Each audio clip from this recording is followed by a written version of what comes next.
संत ऋषियों का, देवों का उपहास करती हो, बानरी हो जाओ, बानरी हो जाओ।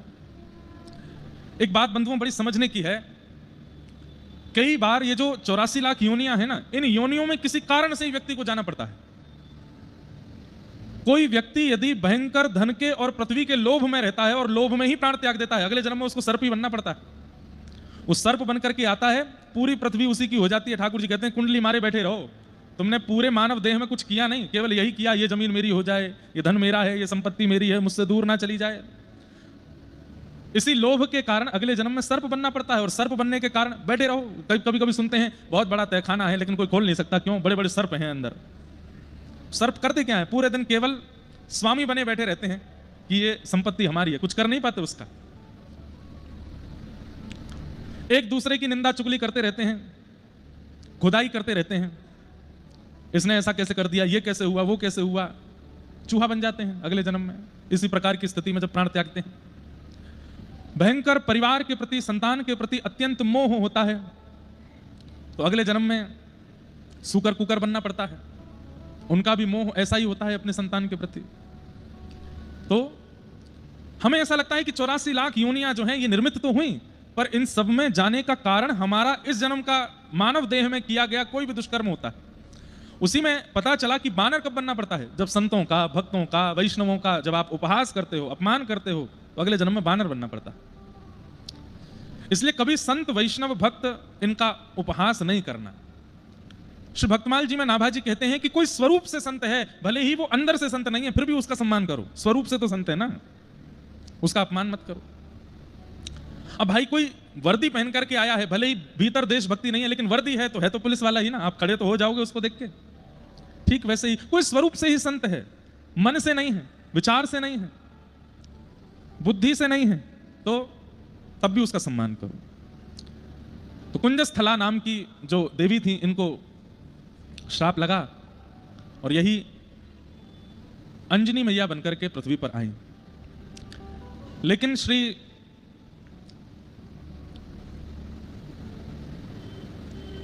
अंजनी मैया के मन में भाव था, जननी जने तो भक्त जन के दाता के सूर, नहीं तो जननी बांझ रहे काहे गवावे नूर। अगर मां के गर्भ से जन्म हो तो 3 प्रकार की संतानें हो, जननी जने तो भक्त जन, या तो भक्त का जन्म हो, के दाता के सूर, क्या बहुत बड़ा दानी कोई बालक जन्म ले, या कोई बहुत बड़ा सूरवीर जो अपने देश के लिए मर मिटे, ऐसा कोई जन्म ले। इन तीनों के अलावा कोई अगर जन्म ले रहा है तो जननी इससे बढ़िया तो जन्म ना ही दे। काहे गवावे नूर, केवल खाने पीने, सोने, उठने और आनंद करने के लिए संतान का जन्म किस लिए हो। अंजनी मैया के मन में भाव है कि ऐसे बालक का जन्म हो, भले ही शाप के कारण बानर वंश मिला, लेकिन बालक ऐसा हो जिसके कारण हमारा जन्म और यह संपूर्ण बानर वंश प्रसिद्ध हो जाए और सब इस बानर वंश को देख करके प्रणाम करने लगे। यहां महादेव के मन में इच्छा है कि मेरा ही भक्त है रावण, परंतु इस रावण ने ब्राह्मणों का, गौओं का, संतों का इतना अपमान किया है, इसका वध मेरे ही हाथों हो, मैं ही मारूं। तब शिव के ही 11वें रुद्र श्री हनुमान जी महाराज हुए। 11वें रुद्र स्वरूप में श्री हनुमान जी आए। हनुमान जी महाराज के स्वरूप शंकर जी के ही अवतार माने जाते। यहां अंजनी मैया प्रार्थना कर रही हैं शिव जी से कि ऐसी कोई संतान हो। तभी आप बैठी थी एक पर्वत के ऊपर ध्यान लगा करके। यहां केसरी महाराज जो हैं हनुमान जी के पिताजी, इनको भी एक शाप लगा है, क्या कि इनके कभी संतान नहीं होगी। और अंजनी मैया की इच्छा पूरी कैसे हो, बहुत ध्यान से सुनिएगा, बड़ी सुंदर कथा है। केसरी महाराज के यहां संतान नहीं हो सकती, अंजनी मैया की संतान की इच्छा है। जन्म के बाद विवाह के उपरांत अंजनी मैया अभी तक ब्रह्मचारिणी ही हैं, एक पर्वत पर बैठ करके केवल तप कर रही हैं। महादेव की इच्छा है कि मुझे ही जाना है 11वें रुद्र के रूप में, रावण का वध मैं ही करवाऊंगा राम जी से जाकर के, लेकिन शिव प्रकट हो उसके लिए स्थान भी तो, मां भी तो ऐसी चाहिए। तभी संतों ने, ऋषियों ने, देवताओं ने कहा, बोले अंजनी मैया हैं, इनके गर्भ से आपका अंश यदि प्रकट हो जाए तो वो रावण वध कर सकता है। किनका आश्रय लिया जाए? तब देवताओं में अति बलवान श्री पवन देव, वायुदेव, उन्होंने कहा हम करेंगे। कैसे करेंगे? तो प्रभु श्री कृष्ण, प्रभु नारायण जब मोहिनी रूप धारण किए, इतने सुंदर बन गए, इतने सुंदर बन गए, सब देख करके मोहित हो गए। उस मोहिनी रूप को देख करके महादेव के नेत्रों से ऐसे प्रेमाश्रु प्रकट हुए, उन प्रेमाश्रुओं ने ही पृथ्वी पर आकर के अनेक अनेक रत्नों का रूप धारण कर लिया, स्वर्ण का, चांदी का रूप धारण कर लिया। उन्हीं प्रेमाश्रुओं को कई संतों ने, कई ऋषियों ने अपने पास में अभिषिंचित कर लिया। तभी पवन देव ने देखा कि महादेव के नेत्रों से प्रेमाश्रु प्रकट हो रहे हैं। पवन देव उसी प्रेमाश्रु को लेकर के गए हैं और पर्वत के ऊपर बैठी हुई अंजनी मैया के पास पहुंचे। ध्यानस्थ बैठी हैं, तभी उनको ऐसा अनुभव हुआ जैसे मानो किसी ने उनके अंग का स्पर्श किया हो। तुरंत अंजनी मैया के नेत्र खुल गए। कौन है, कौन मेरा स्पर्श कर रहा है? मैं ब्रह्मचारिणी हूं, किसकी इतनी हिम्मत हुई जो मेरा स्पर्श करे? तुरंत पवन देव बोले, मैया मैं हूं, आप बिल्कुल चिंतित मत होइए। आपने मेरा स्पर्श कैसे किया? मैं पवित्र नारी हूं, आपने मेरा स्पर्श किया कैसे? पवन देव बोले, मैया मैं पवन देव हूं, चींटी से लेके हाथी तक सबके स्पर्श करने का अधिकार है मेरा, मैं सबको स्पर्श कर सकता हूं, मुझसे ज्यादा पवित्र कोई है नहीं। इसलिए आप बिल्कुल चिंतित मत होइए कि मेरे स्पर्श से कहीं कोई अपवित्र भाव ना आया हो। मेरा अधिकार है आपको स्पर्श करने का। क्यों आए हैं आप? बोले कि मां आपके चित्त में जो इच्छा है उसकी पूर्ति के लिए आया हूं। आप बिल्कुल सावधानी से बैठे रहिए, मैं आपके कर्ण रंध्र से कुछ भाव आपके चित्त में अभिषिंचित करूंगा, जिससे एक ऐसा बालक आपके कुल में प्रकट होगा जो प्रभु की सेवा, प्रभु की सहायता करे, जो आपकी इच्छा, जो आपकी भावना, उन सबकी पूर्ति करे। और अंजनी मैया ध्यानस्थ बैठी हैं और तभी कर्ण रंध्र से वह प्रेमाश्रु महादेव का गर्भ में विराजमान हुआ और अंजनी मैया के गर्भ से प्रभु श्री हनुमान का अवतरण हुआ। अब देखो कितनी कथाएं हैं। एक कथा यह भी है, अब इस कथा से शंकर सुवन भी हो गए, पवन तने भी हो गए। पवन के द्वारा प्रयास करने पर प्रकट हो रहे हैं, शंकर जी के प्रेमाश्रु से हो रहे हैं, तो दोनों भाव हो गए। और वो प्रसिद्ध कथा सबने सुनी है कि कैकेयी जी का जो खीरांग था उसको एक चील लेकर के उड़ी और जाकर के वहां अंजनी मैया की गोद में छोड़ दिया। उसको पाकर के श्री हनुमान जी महाराज का प्रादुर्भाव हुआ। तो उस भाव से वो केसरी नंदन भी है। केसरी नंदन इसलिए भी है क्योंकि अंजनी जी के, हनुमान जी के पिता तो केसरी भगवान ही हैं, तो केसरी नंदन भी हैं, शंकर सुवन भी हैं, पवन तनय भी हैं, तीनों के पुत्र हैं श्री हनुमान जी महाराज। ऐसे श्री हनुमान जी का फिर प्रादुर्भाव हुआ। और देखो एक बात, अभी मैं आ रहा था तो मन में बहुत सारे भाव चलते आ रहे थे, सोचता आ रहा था हनुमान जी महाराज कैसे भक्त हैं। हनुमान जी के प्राकट्य की कथा तब तक पूरी नहीं होगी जब तक आप राम जी के प्राकट्य की कथा नहीं सुनोगे। मतलब किसी भी स्थान पर, किसी भी परिस्थिति में हनुमान जी अपने आप को आगे नहीं रखते, सब जगह मेरे राघव जी आगे हैं। आज हनुमत जन्मोत्सव की कथा जहां कहीं भी कही जा रही होगी विस्तार से, उसमें सबसे पहले यही कहा जा रहा होगा, एक बार भूपत मन माही भई ग्लानि मोरे सुत नाहि, यहीं से ही प्रारंभ हो रहा होगा। और उसके बाद वशिष्ठ ऋषि आए, गुरुदेव ने आकर के यज्ञ किया, यज्ञ के चरु हुए, एक चरु लेकर के पक्षी चला गया, अंजनी मैया की गोद में गया, वहां राम भरत लक्ष्मण शत्रुघ्न प्रकट हुए, यहां अंजनी मैया के गर्भ से श्री हनुमान जी महाराज। गोस्वामी तुलसीदास जी महाराज हनुमान चालीसा में कहते हैं,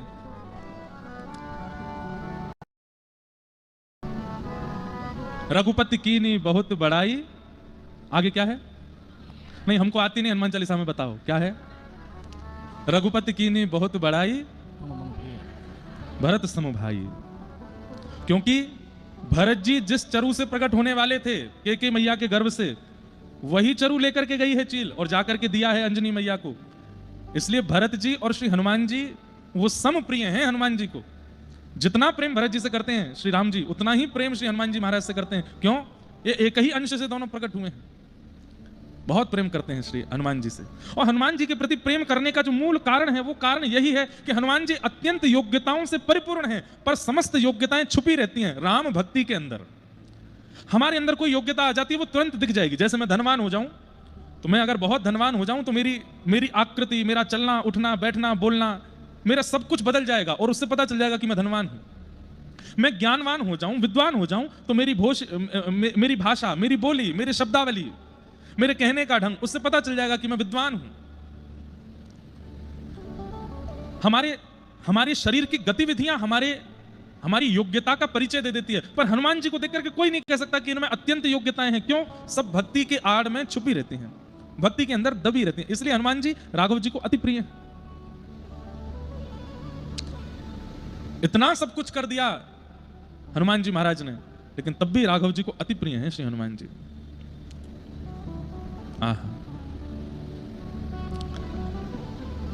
सीता सुध लेकर के आए, लंका जाकर के पूरी लंका जला के आ गए। सबने प्रशंसा की हनुमान जी महाराज की, वाह हनुमान जी आपने जो किया कोई नहीं कर सकता, हनुमान जी आप जैसा कोई नहीं है। हनुमान जी ने अंत में एक ही उत्तर दिया, बोले तब प्रताप रघुनाथ, ये मेरी सामर्थ्य नहीं है, ये मेरे राम जी का प्रताप है जिनकी कृपा से मैंने ये सब किया। हम आप सब कैसे हैं, हम में और आप में कैसा स्वरूप है कि हम जो भी कुछ करते हैं सब में अपनी योग्यता का भाव रखते हैं। लेकिन श्री हनुमान जी महाराज सब क्रिया करने के बाद में राघव जी की प्रधानता बताते हैं कि उन्हीं की कृपा है, उन्हीं की कृपा प्रसाद से सब हो रहा है, और यही विशेषता है उनकी। हनुमान जी महाराज प्रथम बार मिले जब राम जी से, राम जी और लक्ष्मण जी दोनों सिया जी की खोज कर रहे हैं, और खोज करते करते जैसे ही ऋषमुख पर्वत से देखा है कि दो वनवासी चलते हुए आ रहे हैं, अत्यंत सुकुमार, अत्यंत कोमल, अत्यंत सुंदर, हनुमान जी महाराज रूप बदल करके पहुंच गए हैं, एक ब्राह्मण का रूप धारण करके गए हैं, और जाकर के श्री राम जी से उनका परिचय पूछ रहे हैं कि आप कौन हो और आप इस प्रकार से यहां वन में विचरण कर रहे हो, आपके चरण देख करके लगता है कि रुई के ऊपर भी चरण रखोगे तो आपको पीड़ा हो जाएगी, इतने निष्ठुर वन में बिना पादुका के आप कैसे घूम रहे हैं, आपका नाम क्या है, आप कौन है, कहां से आए हैं। लक्ष्मण जी ने परिचय देते हुए कहा कि हमारे बड़े भैया राम जी हैं, अयोध्यापति दशरथ जी के पुत्र हैं, राघव जी हैं, हम इनके छोटे भैया लक्ष्मण जी हैं, हमारी भाभी मां सिया जी का किसी ने हरण कर लिया है, उन्हीं को खोजते हुए ढूंढ रहे हैं। जैसे ही सुना ये प्रभु श्री राम हैं, तुरंत हनुमान जी महाराज ने प्रणाम किया, रूप नहीं बदला, ब्राह्मण रूप में ही प्रणाम किया, चरण पकड़ लिए, कहने लगे अरे अरे मैं तो आपका दास हूं, आप तो मेरे स्वामी हैं, आपकी प्रतीक्षा में ही तो मैं बैठा था। अच्छा एक बात मेरे मन में एक बार प्रश्न आया था, और ये प्रश्न संभवतः बागेश्वर धाम में कथा थी, तो वहां के महाराज जी हमारे मित्र धीरेन्द्र शास्त्री जी ने पूछा, बताओ भैया हनुमान जी सुग्रीव जी के साथ क्यों रहते हैं, सुग्रीव जी में ऐसी कौन सी योग्यता है, ऐसी कौन सी विशेषता है जिसके लिए श्री हनुमान जी महाराज उनके साथ रहते हैं। मैंने कहा भगवान ये हमको तो नहीं पता है। बोले किन्हीं आचार्यों से पूछो, संत जनों से पूछो। तो संत जनों को उस समय संपर्क किया और संत जनों से पूछा कि महाराज इसका थोड़ा उत्तर दीजिए कि हनुमान जी महाराज सुग्रीव जी के साथ क्यों रहते हैं। क्योंकि सुग्रीव जी के चरित्र में भी और आगे चल करके सुग्रीव जी हैं तो श्रेष्ठ ही, पर कहीं ना कहीं सुग्रीव जी की बातें इतनी योग्यतापूर्ण नहीं लगती कि हनुमान जी उनका साथ दें, हनुमान जी उनके यहाँ उनके मित्रवत रहते हैं। ऐसा क्या है सुग्रीव जी में कि हनुमान जी उनके साथ रहते हैं। तो फिर इसका उत्तर प्राप्त हुआ कि श्री हनुमान जी महाराज जब सूर्य नारायण भगवान को गुरु मान करके उनसे शिक्षा ले रहे थे, तब गुरुदेव ने प्रसन्न होकर, सूर्य नारायण भगवान ने प्रसन्न होकर हनुमान जी से कहा कुछ मांग लो। तब हनुमान जी ने कहा बोले हमको बस एक ही आप वरदान दे दो कि श्री राघव जी की हम सेवा कर सकें और प्रभु श्री राम हमको प्राप्त हो जाएं, बस वो प्राणों से प्यारे हैं, बस वो हमको प्राप्त हो जाएं, कभी हमसे दूर ना हो, ऐसी कृपा कर दो। तब सूर्य नारायण भगवान ने कहा कि हमारे पुत्र बाली सुग्रीव, उनमें से सुग्रीव को तुम सहायक बनो, चरित्र ऐसा बनेगा कि श्री राम जी सुग्रीव के पास आएंगे और वहां जैसे ही राम जी आएंगे तो तुमको राम जी की सहज मिलन हो जाएगा, राम जी की सहज प्राप्ति हो जाएगी, इसलिए तुम सुग्रीव के साथ रहो। इसलिए हनुमान जी सुग्रीव जी के साथ रहते हैं क्योंकि ये राम जी से मिलवाने वाले हैं, और आज वही हुआ, राघव जी मिल गए। चरणों में प्रणाम किया, प्रणाम करके महाराज दंडवत करने लगे, मेरे प्राणनाथ आ गए, मेरे जीवन नाथ आ गए, मेरे जीवन धन आ गए। लेकिन राम जी ने हनुमान जी को उठाया नहीं। हनुमान जी उठ करके खड़े हुए, प्रेमाश्रु छलक रहे नेत्रों से, पुनः देख करके सर्वांगीण अंग फिर से प्रणाम किया। राम जी ने फिर नहीं उठाया। हनुमान जी के मन में संशय होने लगा कि मेरे राघव जी का ऐसा स्वरूप नहीं है, चरण में प्रणाम करने वाले को तुरंत उठाते हैं, मैं 2 बार से प्रणाम कर रहा हूं, ये उठा क्यों नहीं रहे। तब हनुमान जी को याद आया, बोले ओहो इनका परिचय मैंने पूछ लिया, अपना परिचय तो दिया नहीं, और परिचय नहीं दिया वो बात अलग है, अभी तक मैंने स्वरूप नहीं बदला, कपट स्वरूप में हूं, ये मेरा स्वरूप नहीं है, इसलिए राम जी नहीं उठा रहे हैं। तुरंत जैसे ही अनंत बलवंत हनुमान जी महाराज अपने स्वरूप में आए, और स्वरूप में आके जैसे ही प्रणाम कर ही नहीं पाए, आधे में ही राम जी ने पकड़ लिया और लेकर के हृदय से लगाया। हनुमान जी महाराज ने शिक्षा दे दी हम सबको, जैसे हो वैसे ही प्रणाम करियो, तभी राम जी देखेंगे। कहीं रूप बदल करके, भाव बदल करके, अपने स्वरूप की स्थिति बदल करके राघव जी के चरणों में प्रणाम किया तो वो स्वीकार नहीं करेंगे। हम भागवत की कथा में भी यही बात बताते हैं कि पूतना को ठाकुर जी ने क्यों नहीं देखा, रूप बदल करके आई है। यहां हनुमान जी महाराज प्रणाम कर रहे हैं, जो अत्यंत प्रिय हैं राघव जी को, उनको भी नहीं उठा रहे हैं। क्यों? रूप बदल करके आए। रूप मत बदलो, जैसे हो वैसे रहो, उस स्थिति उस अवस्था में ठाकुर जी के सन्मुख जाओ। हनुमान जी महाराज ने प्रणाम किया और प्रणाम करके श्री राघव जी ने उनको स्वीकार किया। आओ जी, best bowler of the family, मेनू आउट करके दिखाओ। वर्ल्ड कप विनर है, आउट हो जाएगा करके श्री राघव जी ने उनको स्वीकार किया। ऐसे श्री हनुमान जी महाराज जो हर स्थिति हर परिस्थिति में हम आप सब लोगों को राघव जी की शरणागति कराते हैं, राम जी की शरणागति कराते हैं। ऐसे अनंत बलवंत श्री हनुमान जी महाराज को जय जय जय हनुमान गुसाई, जय जय जय हनुमान गोसाई, जय जय जय हनुमान गुसाई, जय जय जय हनुमान गोसाई, कृपा करहु गुरुदेव की नाई। कृपा करो गुरुदेव की, ये बहुत सुंदर चरित्र है। कृपा करो। प्रभु श्री राम लंका से वापस अयोध्या की तरफ जा रहे हैं। रावण वध करने के बाद विमान में अविराजित होकर के श्री लक्ष्मण जी, सिया जी और सब मुख्य जनों को विमान में लेकर के हनुमान जी महाराज के साथ जा रहे हैं वापस अयोध्या की ओर। और श्री हनुमान जी महाराज जानकी जी के चरणों में बैठे हैं। अष्ट सिद्ध नव निधि के दाता, अष्ट सिद्ध नव निधि के दाता, असवर दीन जानकी माता। असवर दीन जानकी माता। श्री जानकी जी ने हनुमान जी महाराज को सब वर दे रखे हैं। अष्ट सिद्ध नवनिधि के दाता, अष्ट सिद्धि और नवनिधि हनुमान जी को आती हैं ऐसा नहीं है। हनुमान जी अष्ट सिद्धि और नवनिधियों के दाता बन गए। मतलब किसी को 8 सिद्धियां नवनिधियां चाहिए तो हनुमान जी देंगे। स्वामी बना दिया है किसने? असवर दीन जानकी माता। तो लंका से वापस अयोध्या जा रहे हैं, विमान में बैठे हैं।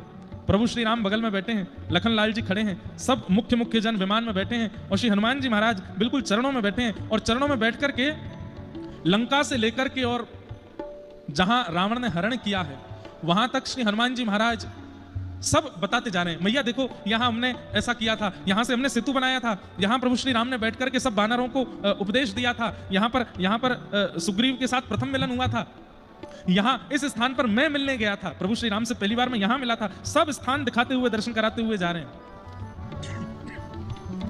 विमान चलता जा रहा है। थोड़ी देर बाद देखते हैं श्री हनुमान जी महाराज के नेत्र प्रेमाश्रु से भर गए, रोने लगे हनुमान जी। जानकी जी ने हाथ फेर करके, क्या हुआ, आप रो क्यों रहे हो हनुमान जी, क्या बात है? हनुमान जी महाराज बोले, मैया अब जो नीचे नगरी है ना, ये मेरी जन्मस्थली है, यहीं मेरा जन्म हुआ और यहां से निकलते समय मुझे मेरी मैया की याद आ रही है। अंजनी मैया बैठी होंगी, प्रतीक्षा कर रही हैं, बहुत दिन हो गए अपनी मैया से मिला नहीं हूं ना, इसलिए मैया की याद आ रही है। जानकी जी ने राघव जी को देखा, बोले कुछ कृपा कीजिए ना, थोड़ी देर के लिए चलते हैं, हनुमान जी की जन्मस्थली का दर्शन अंजनी मैया से इनको मिलवा देंगे, फिर अयोध्या चलते हैं। राघव जी बोले, विलंब तो बहुत हो रहा है, लेकिन हम भी हनुमान जी के ये विरह भाव को देख नहीं पा रहे हैं। और तुरंत ठाकुर जी ने आज्ञा की, विमान यहीं उतारा जाए, हम हनुमान जी की जन्मस्थली दर्शन करेंगे, अंजनी मैया से मिल करके चलेंगे। हनुमान जी महाराज बड़े प्रसन्न हो गए, प्रभु आप मेरी जन्मस्थली चलेंगे, मेरी मैया से मिलेंगे? बोले हाँ चलो, जल्दी चलो। तुरंत विमान उतरा है।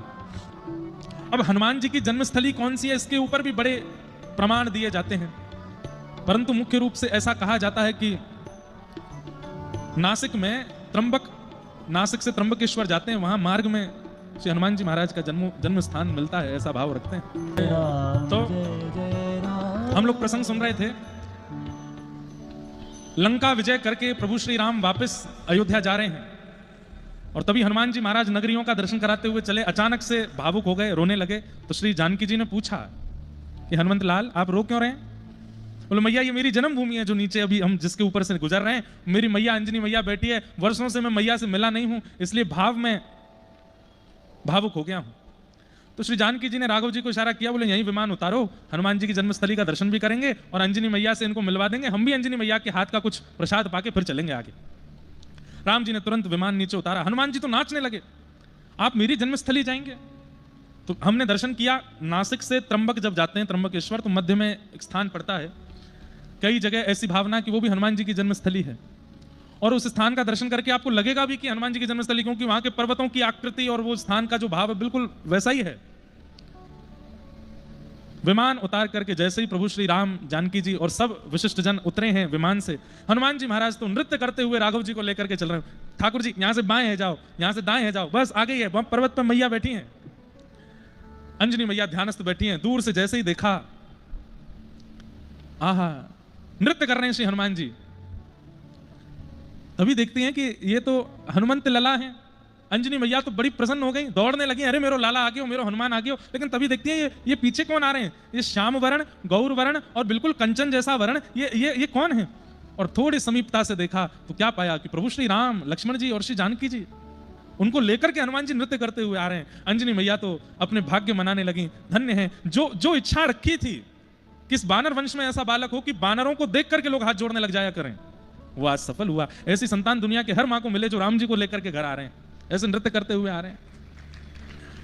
अंजनी मैया ने खूब प्रेम से स्वागत किया, जानकी जी ने जाकर के हृदय से लगाया, राघव जी ने जाकर के प्रणाम किया, अंजनी मैया ने सबको प्रणाम किया।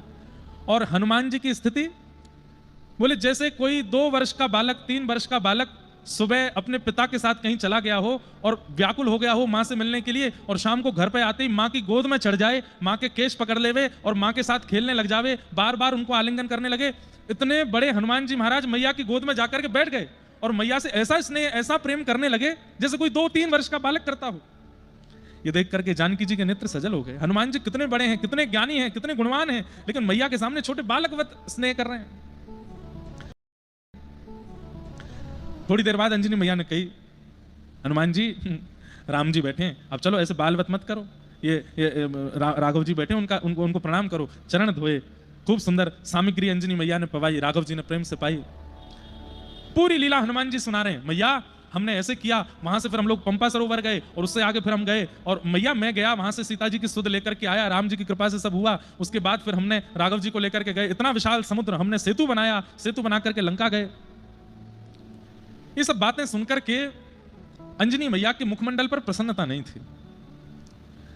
लक्ष्मण जी ने इस भाव को जैसे ही देखा तो लक्ष्मण जी बोल पड़े, बोले मैया हमने इतनी बढ़िया बढ़िया आपको सब लीला चरित्र सुनाए कि ऐसे ऐसे सब हुआ, पर आपके मुखमंडल से विशेष प्रसन्नता की अनुभूति नहीं हो रही है।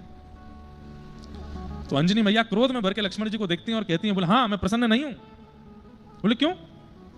अरे अभी अभी हनुमान ने कहा कि सेतु बनाना पड़ा और इतना निर्माण करना पड़ा, राम राम अंकित करने पड़े, इतना परिश्रम करके राघव जी वहां गए, वहां जाकर के भी इतना परिश्रम करना पड़ा, अहि रावण आदि के साथ में युद्ध आदि सब करना, हनुमान के रहते हुए इतने सबकी आवश्यकता नहीं थी। मैं इस बात से दुखी हूं। ये हनुमान है, ये एक बार लंका गया था, वहां जाकर के अपने पैर के अंगुष्ठ का भी यदि तीव्र प्रहार लंका पर कर देता तो संपूर्ण की संपूर्ण लंका नगरी रसातल में चली जाती। सीता जी को एक बार में लेकर के आ जाना था, राम जी को अपने स्वामी को इतना श्रम करवाया, इतना परिश्रम करवाया, सेतु बनवाया, ये सब सुनकर के मैं प्रसन्न नहीं हूं। अंजनी का पुत्र हनुमान इतना बलवान होते हुए भी इतना सब कुछ करना पड़ा।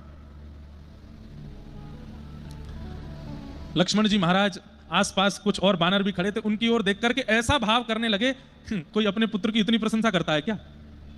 मैया तो मतलब ठीक है मानते हैं हम हनुमान जी बलवान हैं, पर यह क्या बात होती है कि अंगुष्ठ के प्रहार से लंका डूबा, ऐसे ही थोड़ी कोई लंका पहुंच जाते हैं। इतनी प्रशंसा भी किसी मां को करनी नहीं चाहिए, वो भी पुत्र के आगे। अंजनी मैया ने लक्ष्मण जी की इस बात को सुन लिया। अंजनी मैया बोली कि अभी लक्ष्मण जी मेरे हृदय का भाव जान नहीं पाए हैं। तभी हनुमान जी की ओर अंजनी मैया ने देखा तो हनुमान जी के प्रति जैसे ही वात्सल्य प्रकट हुआ, मैया के पयोधर से दुग्ध प्रकट हुआ और उस दुग्ध की एक बिंदु जिस पर्वत पर खड़े थे उस पर्वत पर जैसे ही जाकर के गिरी, पर्वत बीच से विदीर्ण हो गया, ज्वालामुखी प्रकट होने लगी, धूं धूं करके धुआं उठने लगा। राम जी, सीता जी सब लोग आश्चर्यचकित हुए, मैया ये क्या हुआ? मैया ने लक्ष्मण जी को बोला, लक्ष्मण जी, लखन भैया सुनो। बोले क्या?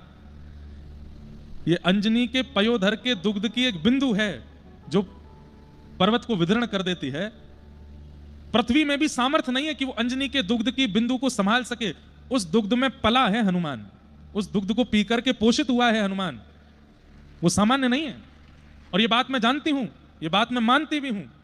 मैं हनुमान की बल की प्रशंसा नहीं कर रही हूं, बल्कि मैं ये कह रही हूं कि ऐसा होते हुए भी राम जी को इतना परिश्रम क्यों करना पड़ा? इसकी आवश्यकता नहीं थी। हनुमान चाहता तो अपने एक पैर के पाद प्रहार से पूरी लंका को रसातल में पहुंचा देता। ये मेरे दुग्ध की ताकत है हनुमान के अंदर, लेकिन फिर भी ये सब करना पड़ा, सेतु बनाना पड़ा, राघव जी को इतना श्रम करना पड़ा, इससे मैं दुखी हुई हूं। ये इसकी आवश्यकता नहीं थी। तब राघव जी ने अंजनी मैया को शांत किया, बोले मैया आप इतनी दुखी मत हो, हमारी आज्ञा नहीं थी। और श्री हनुमान जी महाराज हमारी आज्ञा के बिना कुछ करते नहीं है। हम में और हनुमान जी में अगर हम अपने आप को भक्त मानते हैं तो अंतर क्या है? हनुमान जी महाराज सर्वगुण संपन्न होते हुए भी अपने गुण का प्रदर्शन तब तक नहीं करते जब तक नाथ की आज्ञा नहीं होगी। और हम आप सब लोग गुण आते ही उसका इतना प्रदर्शन करने लगते हैं, जहां आवश्यकता नहीं होती वहां भी करने लगते हैं, वहां पर भी उसका प्रदर्शन, उसके प्रभाव का वर्णन करने लगते हैं। इसलिए राघव जी को हनुमान जी बहुत प्रिय, हम इतने प्रिय नहीं हैं। सर्वगुण संपन्न होते हुए भी। अब बताइए, इतने दिन लक्ष्मण जी साथ रहे, लेकिन लक्ष्मण जी को पता है कि हनुमान जी बलवान है, पर इतने बलवान है ये आज पता चला। क्यों? अपने बल को प्रकट नहीं होने दिया, अपने बल का प्रदर्शन नहीं किया, अपने ज्ञान का प्रदर्शन नहीं, अपने धन का प्रदर्शन नहीं, अपनी भक्ति का प्रदर्शन आज की तारीख में बहुत ज्यादा होने लगा है। और आज की तारीख में सबसे ज्यादा प्रदर्शन भक्ति का होने लगा है। पहले के लोग अपने घर के उत्सव का, पार्टी का, आदि आदि चीजों का प्रदर्शन करते थे, अब प्रदर्शन भक्ति का करते हैं। हम तिलक लगाते हैं, प्रदर्शन। हम अयोध्या जाते हैं, उसका भी प्रदर्शन। हम वृंदावन जाते हैं, उसका भी प्रदर्शन। और प्रदर्शन से क्या होता है? दर्शन में, साक्षात दर्शन में बाधा आ जाती है। भक्ति का प्रदर्शन नहीं, अपने भाव का प्रदर्शन नहीं। कई लोग मिलते हैं, महाराज जी बैठे, महाराज जी को मिलते होंगे, मिल करके सबसे पहले अपने गुण बताएंगे। महाराज जी हम सुबह 4 बजे उठ जाते हैं, रोज 4 बजे उठ करके 3 घंटा ठाकुर जी की पूजा करते हैं, चाहे आंधी आ जाए, तूफान आ जाए, ये हो जाए, वो हो जाए, पास के शंकर जी पर जल चढ़ाने जाते हैं। ये जैसे ही आप अपने गुण का प्रदर्शन करते हो ना, गुण उसी समय क्षीण हो जाता है। मत बताइए उसको। एक बड़ा स्वाभाविक बात है कि कोई व्यक्ति गुणवान होते हुए भी अपने गुण को छुपाता है। किसी अन्य के मार्फत पता चले कि उसमें ये गुण था, तो सुनकर के कितना अच्छा लगता है, अरे वाह, उसने तो हमको पता भी नहीं चलने दिया कि वो इतना गुणवान था। नहीं तो लोग बाग अपने गुण का खुद ही प्रदर्शन कर देते हैं, खुद ही उसका प्रादुर्भाव, प्राकट्य कर देते हैं। नहीं, मत करो। एक बात कहने में हो सकता है किसी को अटपटी लगे, लेकिन ये बात बिल्कुल सत्य है। इतनी भक्ति करो, इतना भाव रखो, इतना प्रेम चित्त में रखो कि आपको ना बताना पड़े आप कितनी भक्ति करते हो। किसी दिन ठाकुर जी प्रकट होकर के सबको बताओ, ये इतना बड़ा भक्त है मेरा। सूरदास जी की भक्ति हो, गोस्वामी तुलसीदास जी की भक्ति हो, मीराबाई की भक्ति हो, उन्होंने नहीं गाया, ठाकुर जी ने आके बताया कि ये इतने बड़े भक्त हैं मेरे। ठाकुर जी ने आके प्रमाणित कर दिया कि इतने बड़े दास हैं मेरे, हमें ना बताना पड़े। तो ऐसे श्री हनुमान जी महाराज, सीखिए उनसे, गुप्त रहना सीखिए। आज उनके पावन प्राकट्य दिवस पर हनुमान जी से हम बस यही प्रार्थना करेंगे कि दासत्व बोध हमको हुआ नहीं है। प्रभु श्री राम के, श्री कृष्ण के दास हम कहते तो हैं खुद को, पर उनके लक्षण गुण क्या होने चाहिए ये हमें नहीं आता है। नाथ कृपा करके वह गुण हमको दीजिए जिससे हम उनके दास कहलाने लायक बने, जिससे हम उनके दास कहलावें। दासानुदासो